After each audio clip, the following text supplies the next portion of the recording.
narito na naman tayo para sa isang napaka-sweet at nakakakilig na love story nila Kalingap Edu at Ate Viancy. Mo ay aking makilala.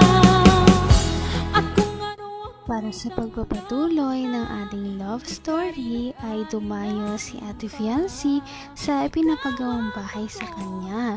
Nakakatuwa nga dahil ang bahay nila ay talagang one of a kind, kaya ngayon naman ay pupuntahan niya ito para malaman kung ano na nga ba ang mga nagbago at progress. Sa kanyang pagpunta doon ay humanga talaga ang buong Kalingap team na naman kay Ate Viancy. Dahil paano ba naman ay sa kanyang pagpunta ay nagbitbit pa siya ng mga kakainin ng mga karpetero. Kahit na hindi naman siya ganun kamay kaya sa buhay, hindi niya nakakalimutan na magbalik talaga para sa ibang tao at tumulong din hanggat kaya niya.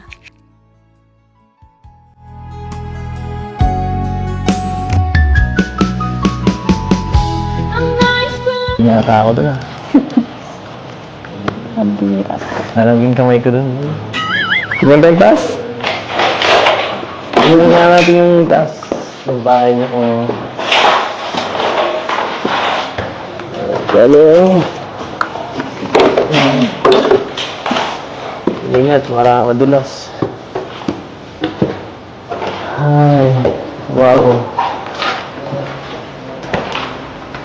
Wow, grabe oh. Ano to? Kwarto rin pala to. Ano po? Kaya yung kwarto dito.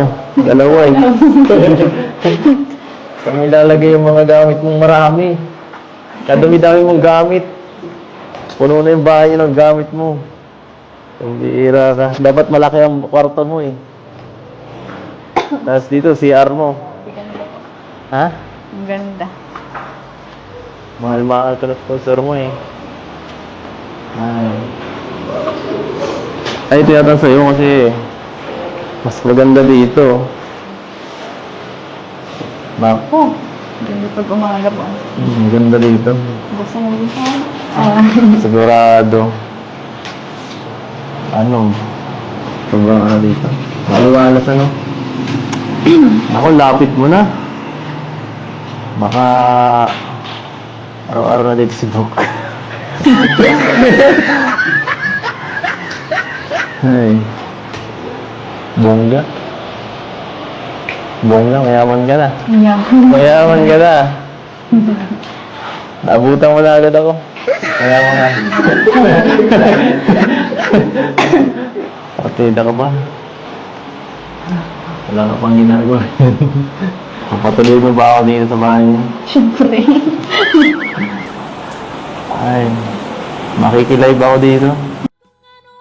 Sa buong history ng pagpapatayo ng bahay ng buong Kalingap team, ang bahay ni Ate Viancy ang pinaka natatangi dahil ito lamang ang nagkaroon ng groundbreaking ceremony, lalong-lalo na at nagkaroon din ito ng ikalawa pang palapag dahil napakarami kasi sa mga sponsors ang sumusuporta sa kanya na gustong magkaroon siya ng malaking bahay. May dami mong gamit. Puno na yung bahay niya ng gamit mo. Ang bihira ka. Dapat malaki ang kwarto mo eh. Tapos dito, CR mo. Ha? Ang ganda. Mahal-mahal ka na sponsor mo eh. Ay, ito yata sa'yo kasi mas maganda dito. Bako. Ganda pag umaga po. Maganda dito. Buksan mo dito. Sigurado. Ano? Sobrang ano dito. Maliwalas ano? Ako, lapit mo na. Baka araw-araw na dito si Doc. Ay. Bongga. Bongga, mayaman ka na. Mayaman ka na. Nabutan mo na agad ako. Mayaman ka. Partida ka pa. Wala ka pang ginagawa. Papatuloy mo ba ako dito sa bahay niyo? Siyempre. Ay, makikilive ako dito. Paggabi. Araw-araw. Makikilib ako pag gabi. Ay, dito muna ako. Bakit gabi? Siyempre, gabi ako na live.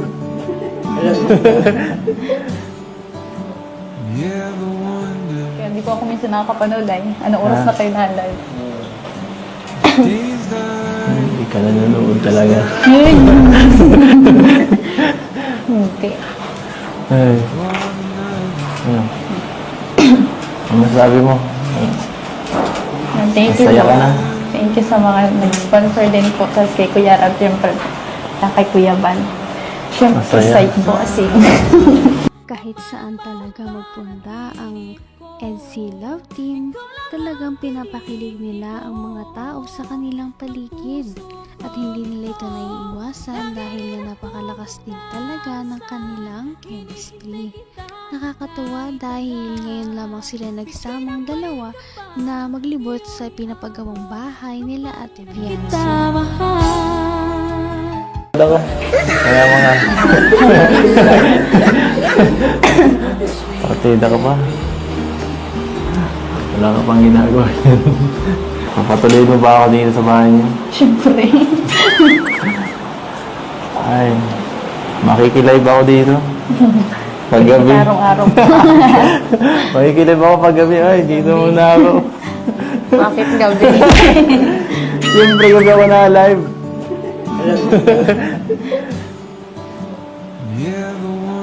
Kaya hindi ko ako minsan nakakapanood ay. Anong oras na kayo na-live? Hindi ka nanonood talaga. Hindi. Ay. Ano? Ano masasabi mo? Thank you. Masaya ka na? Thank you sa mga nag-sponsor din po kasi kay Kuya Rab, siyempre, kay Kuya Van. Siyempre, Masaya. site po kasi. Masaya ka na?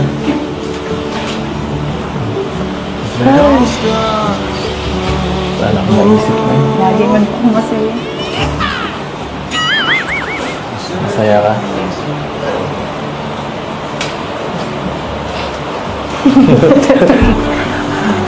Tudala ako. Cute mo.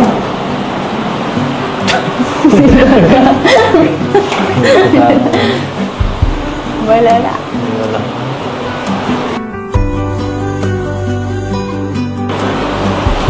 Ay.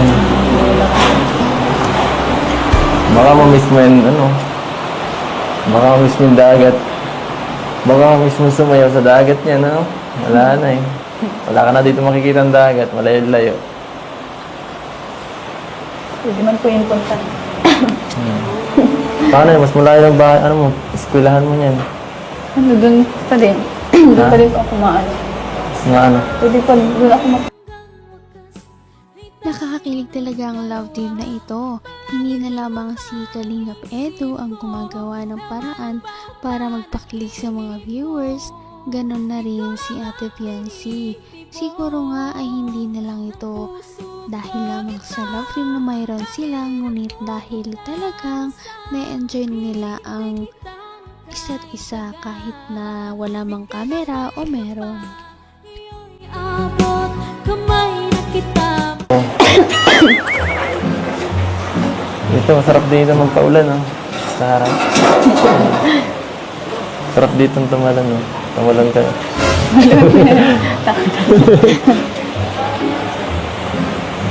sobrang layo na po sila ate. Malayo.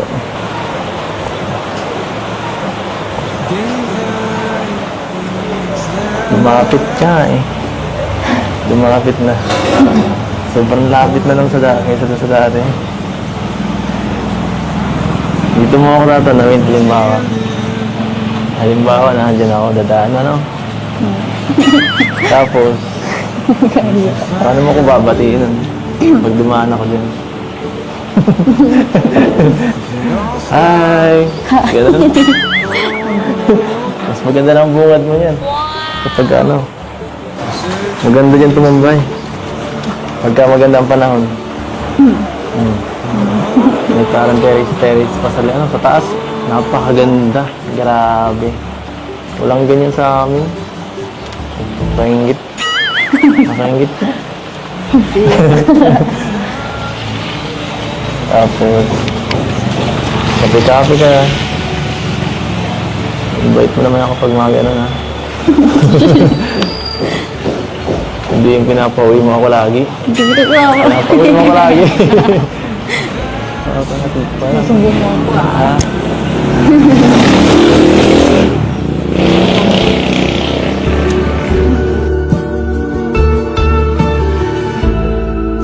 And hope we know when it's better Hindi ko pa talaga akalain na magkakawato ng ganito kalaking bahay. Huh?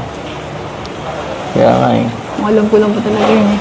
Yung kumbaga mga pabahay lang talaga ni Kuya Rab. Ganun na lang po Simple lang. yung gusto ko. Sana nga ay makalipat na si Ate Viancy at ang kanyang pamilya sa kanilang bagong bahay. Sana ay matapos na ang pagpapagawa dito para makalipat na sila at hindi na sila palagi nag-aalala kapag may mga unos man na dumating sa kanila at mas magiging maginhawa na ang kanilang pamumuhay. Napaka-sweet talaga nila at napakabait ng tambalang ito kaya maraming sumusuporta.